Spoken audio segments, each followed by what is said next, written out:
네, 오늘 이 영상에서도 2015년 4월 4일 기출문제 21번부터 풀어보도록 하겠습니다. 21번 천장 크레인에서 주권, 복권이 동시에 표시되어 있을 때 천장 크레인의 사용 방법으로 맞는 것은 주권하고 복권이 같이 매달려 있고 표시가 되어 있을 때 사용 방법을 물어보는 거죠. 1. 주감기 전격 하중 이내로 한다. 주감기라는 것은 주권의 전격 하중이 얼마냐 그 이내로 한다. 답은 1번입니다. 복권도 주감기 전격 하중 이내로 물건을 들어야 되는 거고 주권도 마찬가지입니다. 물론 복권은 이제 가벼운 거 드는 거니까 주감기 이내에 무조건 들어오겠죠. 답은 1번입니다. 1번으로 생각하시면 됩니다. 그 주권, 복권 따로 그 전격 하중이 표시되는 게 아니고요. 전격 하중은 주권 이내에서 다 사용하게 되어 있습니다. 22번 치차의 마모 한계는 피치원에 있어서 두께 원치수의 40%가 한계이나 보통 몇 %에서 교환하는 것이 좋은가? 보통 이제 40%가 한계이기 때문에 거기에 70%, 80% 이내에서 교환하는 것이 좋습니다. 보통은 이제 30%, 40%가 안 되게 30% 정도니까 30%. 답은 2번. 20에서 30. 그걸 답으로 보시면 될 것 같습니다. 40%까지 다 한다고 해서 안전기준을 벗어나는 건 아닌데 40%를 다 쓰면 넘어가면 문제가 생길 수가 있으니까 그 이전에 40% 마모 한계 오기 전에 한 6, 70%, 7, 80% 이내에서 교환하는 것이 좋다는 것을 말해주는 겁니다. 3번 보겠습니다. 베어링 메탈로 사용하기에 적당하지 않은 것은 베어링 그 하우징 메탈이 금속이 화이트 메탈 같은 거는 이제 뭐 주석, 아연을 섞어서 만든 이제 금속 합금이죠. 보통 이걸 많이 씁니다. 청동도 쓰는 경우가 있고요. 켈멧도 이것도 이제 합금이죠. 침탄강이 정답인데 침탄강은 그 뭐죠? 그 겉표면만 그 강화를 시키는 겁니다. 표면만. 근데 내부 안쪽으로는 강화가 안 되고 겉표면만 강화를 시키기 때문에 베어링 메탈로는 적정하지가 않습니다. 그래서 침탄강이 정답입니다. 4번. 침탄강으로는 베어링 메탈로 적당하지 않습니다. 24. 권성형 유도 전동기 구조에 해당되지 않는 것은 권성형 유도 전동기 안에 들어가 있지 않은 것은 뭐냐? 1번 단락형은 들어가 있지 않죠? 여기 답이고요. 회전자 들어가 있죠. 고정자 들어가 있죠. 슬립링 뭐 들어가 있습니다. 답은 1번입니다. 뭐 어렵지 않은 간단한 문제입니다. 전동기 단어만 알면 되는 거고. 25번 퓨즈가 끊어지는 원인이 아닌 것은 퓨즈는 과부하가 걸렸을 때나 건선에 단락이 되었을 때, 그다음에 과전류가 흘렀을 때 보통 이제 끊어지죠. 리밋 스위치가 동작을 했을 때, 리밋 스위치가 동작하는 거하고 퓨즈하고는 상관이 없죠. 그래서 15번의 답은 4번입니다. 이건 조금만 생각하면 할 수 있는 것들입니다. 그렇게 문제들이 어렵지가 않네요. 이거는 26. 천장 크레인 운전 요령 중 메인 스위치를 투입했는데도 운전실에 신호 램프가 들어오지 않을 때 가장 옳은 처리 방법은 뭐예요? 스위치를 넣는데 전기가 들어오지 않는다. 전압기를 봐야 되는데 먼저 정비사에게 연락한다. 나중에 정비사에 연락하겠지만 제일 먼저는 아니고 제어기 전압이 0 상태 확인한다. 이거죠. 전기 장치를 확인해서 전압이 어떻게 되는지 먼저 확인을 해야 되는 거죠. 다른 것들은 뭐 아닙니다. 답은 2번 되겠습니다. 27. 25매 저항에 1.2A의 전류를 흐르게 하려면 몇 볼트의 전압이 필요한가? 여기서 이제 이 1.2A 몇 볼트가 필요한가? 이거 이해만 조금 하시면 되는데요. 1.2A는 전류의 세기입니다. 세기. 쉽게 말해서 제가 잠깐 요약본에서 설명을 드렸지만 파이프 안으로 구슬이 입구에서 들어가서 바깥으로 빠질 때 어느 정도의 힘으로 흐르게 하느냐, 볼트 몇 볼트냐, 100의 힘으로 집어넣느냐, 200의 힘으로 집어넣느냐에 따라서 암페어가 결정이 되거든요. 그럼 25옴의 저항이라 그랬으니까 1.2를 암페어로 흐르게 하려면 볼트가 더 세야 되겠죠. 저항이 많을수록 볼트가 더 세야 됩니다. 그래서 20 곱하기 1.2A는 저항이 올라갈수록 더 센 전압으로 흘려줘야 암페어가 맞아집니다. 이런 건 문제 나오면 뭐 곱해보든지 나눠보든지 하면 답은 나와요. 어려운 문제들이 안 나오기 때문에 기능사에서 계산 문제는 숫자를 곱하고 나눠보면 웬만하면 그 숫자가 보기에 있습니다. 그게 답이다 보면 뭐 거의 100% 맞습니다. 28번 크레인 운전 중 경보음이 울리는 경우 바람직하지 않는 것은? 운전 중에 경보음이 울렸다. 그럴 때 바람직하지 않은 것. 1. 크레인의 운전을 시작할 때 경보음이 울린다. 맞습니다. 크레인 운전하기 전엔 항상 경보음을 울려야 됩니다. 실기시험 치실 때도 자리에 앉아서 시작하기 전에 경보음을 울리고 시작을 해야 돼요. 경보음을 안 울리면 감점 먹습니다. 이 미끄러지기 쉬운 물건, 기타 위험한 물건을 운반할 때 3번 화물을 매달고 이동 중 진행 방향에 사람이 있는 경우 경보음 울리죠.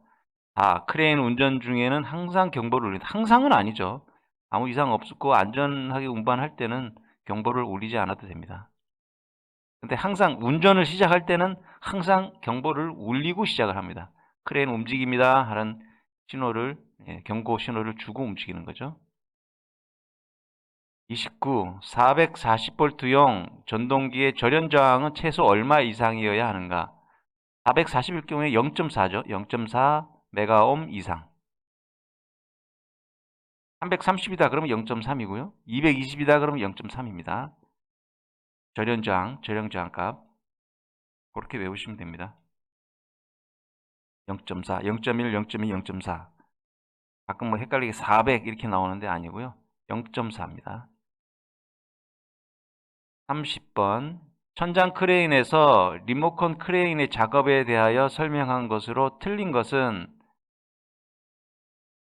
1. 걸어가면서 운전하는 경우는 안전 통로를 이용한다. 맞는 얘기고요. 예, 안전 통로를 이용해야죠. 2. 화장실 용무 등 운전을 일시 정지하는 경우는 제어기의 전원 스위치를 끈다. 예, 맞죠? 제어 끄고 가야죠. 예. 3번 리모컨 크레인은 운전 시작 전 제어기 제어 방향과 당의 크레인의 작동 방향과 일치 여부는 확인할 필요가 있다죠. 없다가 아니고 있다.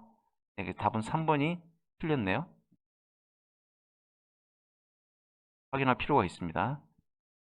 휴식이나 작업 종료 시 크레인 작업을 종료할 때에는 제어기는 키를 빼서 소정의 장소에 보관한다. 예. 31번 권성형 삼상 유도 전동기의 회전 방향을 변화시키는 방법으로 적합한 것은 삼상 유도 전동기는 3선 중 2선을 바꾸면 됩니다. 3선 중 2선을 바꾸면 회전 방향이 반대로 바꿀 수가 있습니다. 이건 뭐 기술인데 이건 그냥 이렇게 외우시면 될 것 같아요. 3선 중 2선을 바꾼다. 3선 모두 바꾸면 안 되고요. 2선을 바꿔야 됩니다. 31번의 답은 그래서 2 착측 공급 전원의 3선 중 2선을 바꾼다. 32번 크레인의 안전운전을 위한 수칙이 아닌 것은 크레인의 탑승은 지정된 사다리를 이용한다. 맞는 얘기죠. 이 크레인을 주행할 때 경적을 울리거나 경광등을 작동한다. 이것도 맞는 얘기죠. 3번 크레인 운전 중에 반드시 운행일지를 기록한다. 안전수칙에 운행일지를 기록하라는 내용은 없어요. 여기 답은 3번입니다. 4번 지정된 신호수에 의해 명확한 신호를 받아 작동한다. 이것도 맞는 얘기고요. 33번. 피치원의 지름이 30cm. 이수가 12개인 평치차의 모듈은 얼마인가? 이런 것도 30 나누기 12 하면 나올 겁니다. 이게 계산을 한번 해볼까요? 제가 계산을 해보겠습니다.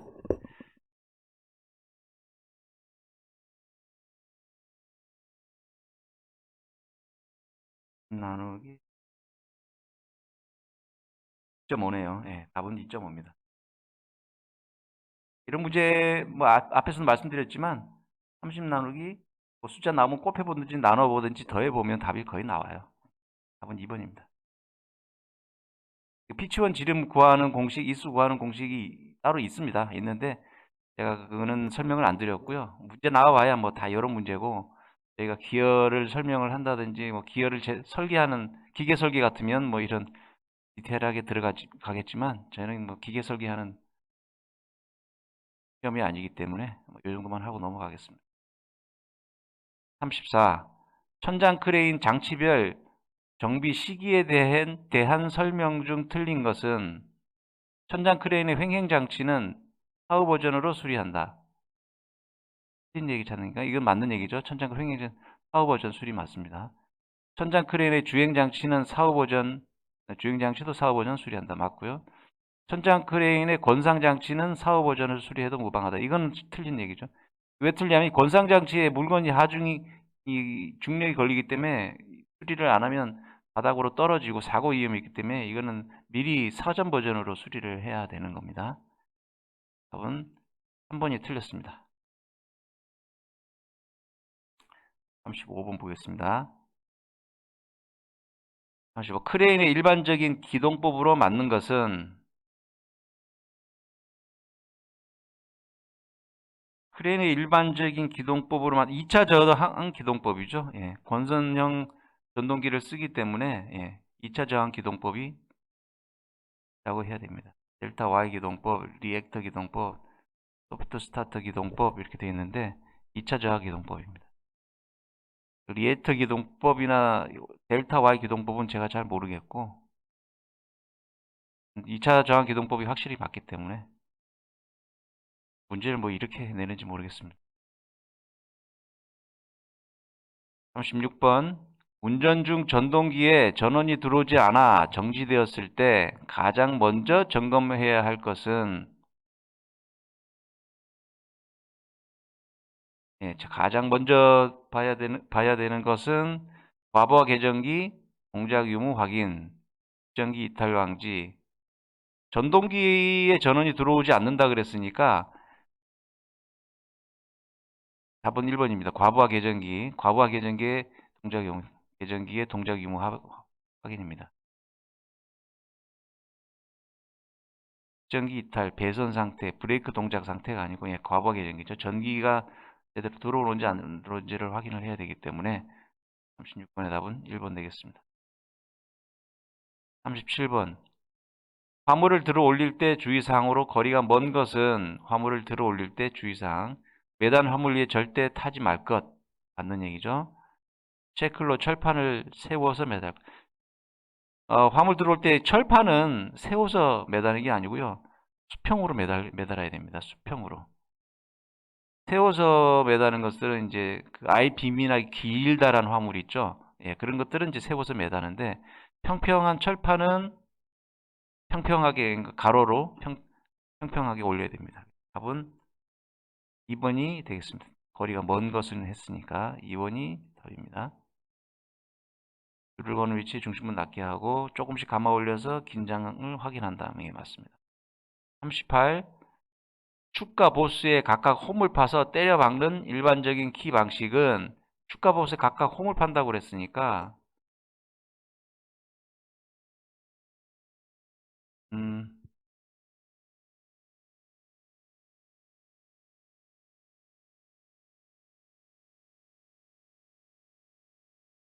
예. 축과 홈을 같이 판다 그랬으니까 그래서 파서 안에도 파고 요게 썬크키 묻힘키죠. 안장키는 이렇게 되는 게 안장키고요. 여기 안장키고요. 그다음 평키는 잘라내고 여기 이렇게 되는 게 평키죠. 플랫 여기 지금 여기 플랫 키고 여기 안장키, 새들키, 여기 썬크키, 붙임키. 그 키는 외워두셔야 됩니다.